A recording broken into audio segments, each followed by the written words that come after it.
wi ci ru yi ñëw na bilaa lay defal ko sil teela ba wér faw ba set ci yàlla jërë yi ñëw leen amul lu mu dul fajal nit lu kaaka garaw dalay soigné di jar na wayaan yu waani ba gis ku gis xel comme hôpitalu jam ñi amul fay ku ñëw mokkal bay faj ngërëmul yàlla mooy wéral nit daram génn laa asalaamaaleykum mbokki Mauritanie maa ngi leen di nuyu yéen ñëpp ki si nekk si turam ak santam di nuyu mbokk Africa di nuyu ñi may déglu ñëpp di ñëw fii rek di leen présenter boutique bii ñuy wax boutique Dakar Eva nekk Mauritanie fii si fu ñuy wax Afarko gérant bu tudd Malick Mbaye di boutique boo nga xamante ni si nag bon day jaay ay parfum de luxe lu ci mel ne bon Nova am na fii am na Moussouf am na aussi Air Papir am na Rouage am na Lamis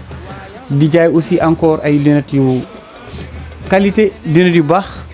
et que ñi ko utiliser ñëpp kenn ku si nekk seede nga ne que ni li ñu jaay fii ay matériels yu baax la di jaay aussi ay montres arrivage yu rafet montres yoo nga xamante ni si mën nañu ko def à des bons prix et des prix adorables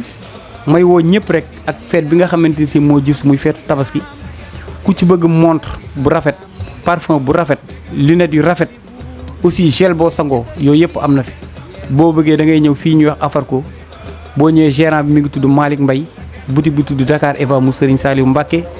numéro téléphone 44 49 70 72 maa ngi sant ñëpp di gërëm ñëpp jërë ngeen jëf. وبخليلك إبراهيم يا الله وبكلمك موسى